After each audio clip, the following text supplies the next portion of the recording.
കേരളത്തിൽ പലയിടത്തും കനത്ത മഴയാണ്. തെക്കൻ മധ്യ ജില്ലകളിൽ ഇന്നും അതിശക്തമായ മഴയ്ക്ക് സാധ്യതയുണ്ടെന്നാണ് മുന്നറിയിപ്പ്.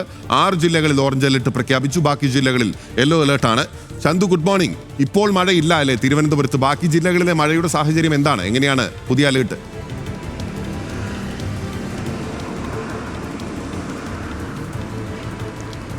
Binil, good morning. തിരുവനന്തപുരത്ത് നിലവിൽ മഴ ഇല്ല. കഴിഞ്ഞ ദിവസങ്ങളിലൊക്കെ നേരിയ രീതിയിൽ മഴയുണ്ടായിരുന്നു. പക്ഷേ മൂടിക്കെട്ടിയ അന്തരീക്ഷം തന്നെയാണ് പൊതുവിലുള്ളത്. തിരുവനന്തപുരത്ത് ഇന്ന് യെല്ലോ അലർട്ടാണ്.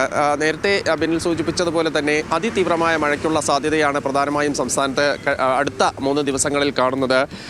ഇന്ന് പത്തനംതിട്ട, ആലപ്പുഴ, കോട്ടയം, എറണാകുളം, ഇടുക്കി ജില്ലകളിൽ ഓറഞ്ച് അലർട്ട് പ്രഖ്യാപിച്ചിട്ടുണ്ട്. തിരുവനന്തപുരം, കൊല്ലം ജില്ലകളിൽ യെല്ലോ അലർട്ടും തൃശ്ശൂർ മുതൽ കാസർഗോഡ് വരെയുള്ള ജില്ലകളിലും യെല്ലോ അലർട്ട് പ്രഖ്യാപിച്ചിട്ടുണ്ട്. എന്തായാലും തീവ്രമായ മഴയ്ക്ക് സാധ്യതയുണ്ട്. 3 ദിവസവും തീവ്രമായ മഴയ്ക്ക് സാധ്യതയുണ്ടെന്നാണ് കേന്ദ്ര കാലാവസ്ഥാ നിരീക്ഷണ കേന്ദ്രം നൽകുന്ന മുന്നറിയിപ്പ്. പ്രത്യേകിച്ച് ജനങ്ങൾ ജാഗ്രത പാലിക്കേണ്ട ഒരു കാര്യമുണ്ട്. കാരണം നേരത്തെ തന്നെ ഈ ശക്തമായ മഴ കഴിഞ്ഞ 2 ആഴ്ചയ്ക്ക് മുൻപൊക്കെ ഉണ്ടായ ശക്തമായ മഴയിൽ പലയിടങ്ങളിലും മരങ്ങൾ കടപുഴകി വീഴുക, മരങ്ങളുടെ കൊമ്പൊടിഞ്ഞ് വൈദ്യുതി ലൈനിലേക്ക് വീഴുക, അത്തരത്തിലുള്ള അപകടങ്ങളൊക്കെ ഉണ്ടായ സാഹചര്യത്തിൽ ദുരന്ത നിവാരണ അതോറിറ്റി അടക്കം ജാഗ്രത പാലിക്കാനുള്ള നിർദ്ദേശം നൽകിയിട്ടുണ്ട്. ഇത് മാത്രമല്ല, ശക്തമായ കാറ്റാണ് മറ്റൊരു വില്ലനായി നിൽക്കുന്നത്.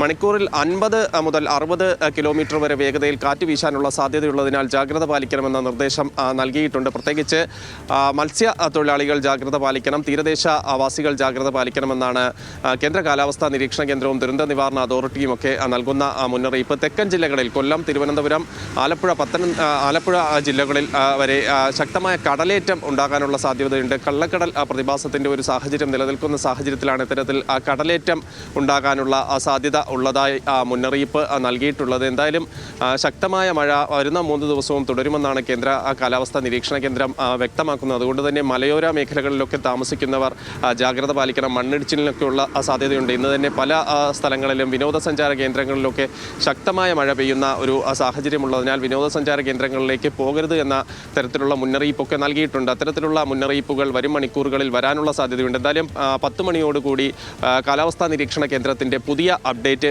വരും. ആ അപ്ഡേറ്റ് അനുസരിച്ചായിരിക്കും വരുന്ന മണിക്കൂറിൽ ജാഗ്രതാ നിർദ്ദേശവുമായി ബന്ധപ്പെട്ടുള്ള മാറ്റങ്ങളൊക്കെ ഉണ്ടാകുക. എന്തായാലും ശക്തമായ മഴ തുടരുമെന്ന് തന്നെയാണ് കേന്ദ്ര കാലാവസ്ഥാ നിരീക്ഷണ കേന്ദ്രം ഇപ്പോൾ നൽകുന്ന മുന്നറിയിപ്പ്. ചന്തു, ഇപ്പോൾ മറ്റ് പൊതുവായിട്ടുള്ള ഈ സ്ഥിതി ചന്തു വ്യക്തമാക്കി കഴിഞ്ഞിരിക്കുന്നു. ഇനി ഈ ഒറ്റപ്പെട്ട ശക്തമായ മഴ പലയിടങ്ങളിലും ഉണ്ടാകുമെന്ന മുന്നറിയിപ്പ് ഉൾപ്പെടെ ഉണ്ടല്ലോ. നമ്മുടെ ഈ വിനോദസഞ്ചാര കേന്ദ്രങ്ങളെ ഉൾപ്പെടെ അത് നേരത്തെ മഴ കനത്ത സാഹചര്യത്തിൽ പല പ്രധാനപ്പെട്ട ഇക്കോ ടൂറിസം സെന്ററുകൾ ഉൾപ്പെടെ സംസ്ഥാനത്ത് വ്യാപകമായി അടച്ചിരുന്നു. പക്ഷേ കാലവർഷം ദുർബലമായതോടുകൂടി അത് പലയിടത്തും തുടർന്നിരുന്നു. ഇപ്പോൾ അതിന് ഏതെങ്കിലും തരത്തിലുള്ള മാറ്റമുണ്ടോ?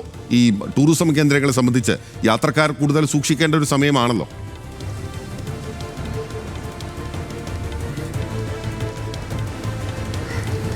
തീർച്ചയായിട്ടും ബിനിൽ, നേരത്തെ ഈ മഴ ശക്തമാകുന്ന സാഹചര്യത്തിൽ ഈ ടൂറിസം കേന്ദ്രങ്ങളിലൊക്കെ വിനോദസഞ്ചാരികൾ എത്തുന്നത് സംബന്ധിച്ച് നിയന്ത്രണങ്ങളൊക്കെ ഏർപ്പെടുത്തിയിരുന്നു. പക്ഷേ ഇപ്പോൾ അത്തരത്തിലുള്ള നിയന്ത്രണങ്ങളൊന്നും വന്നിട്ടില്ല. ഇന്ന് പ്രത്യേകിച്ച് നമുക്ക് മനസ്സിലാക്കാൻ കഴിയുന്നത്, രാവിലെ മുതൽ നമ്മൾ റിപ്പോർട്ട് ചെയ്തതനുസരിച്ച് അതിരിപ്പള്ളിയിലൊക്കെ ശക്തമായ മഴ നിലനിൽക്കുന്ന ഒരു സാഹചര്യമുണ്ട്. അപ്പോൾ അവിടെയൊക്കെ സ്വാഭാവികമായും ഒരു നിയന്ത്രണം ഏർപ്പെടുത്താനുള്ള സാധ്യതയുണ്ട്. തിരുവനന്തപുരത്തെ പ്രധാന ടൂറിസം കേന്ദ്രമായ പൊന്മുടിയിൽ ഇതുവരെ അത്തരത്തിലുള്ള ഒരു നിയന്ത്രണം വന്നിട്ടില്ല.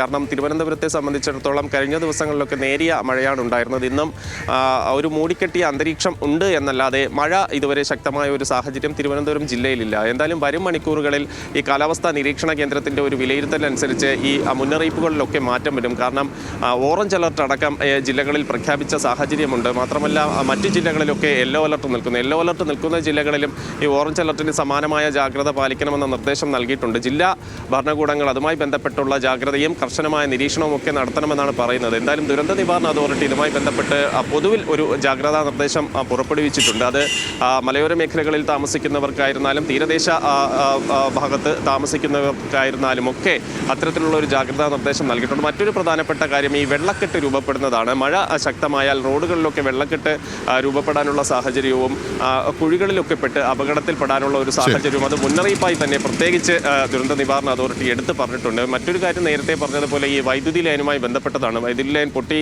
വീഴുക, ശക്തമായ കാറ്റുണ്ടാകുന്ന ഉറപ്പായും ഷോക്കേറ്റുള്ള മരണങ്ങൾ സംസ്ഥാനത്ത് കഴിഞ്ഞ ദിവസങ്ങളിൽ കൂടുതലായി റിപ്പോർട്ട് ചെയ്തിരുന്നു. അപ്പോൾ ആ സാഹചര്യങ്ങൾ ഉൾപ്പെടെ സൂക്ഷിക്കേണ്ട ഒരു സാഹചര്യം കൂടി നിലനിൽക്കുകയാണ്. മുന്നറിയിപ്പുകൾ, ജാഗ്രതാ നിർദ്ദേശങ്ങൾ കൃത്യമായി ജനങ്ങൾ അപ്പോൾ അപ്ഡേറ്റ് ചെയ്യപ്പെടുകയും അത് പാലിക്കപ്പെടുകയും അതിനനുസരിച്ചായിരിക്കണം നിങ്ങളുടെ ഓരോ പ്ലാനും സെറ്റ് ചെയ്യുകയും ചെയ്യേണ്ടത്. ചന്തു ചന്ദ്രശേഖരാണ് വിവരങ്ങളുമായി നമുക്കൊപ്പം ചേർന്നത് തിരുവനന്തപുരത്ത് നിന്ന്.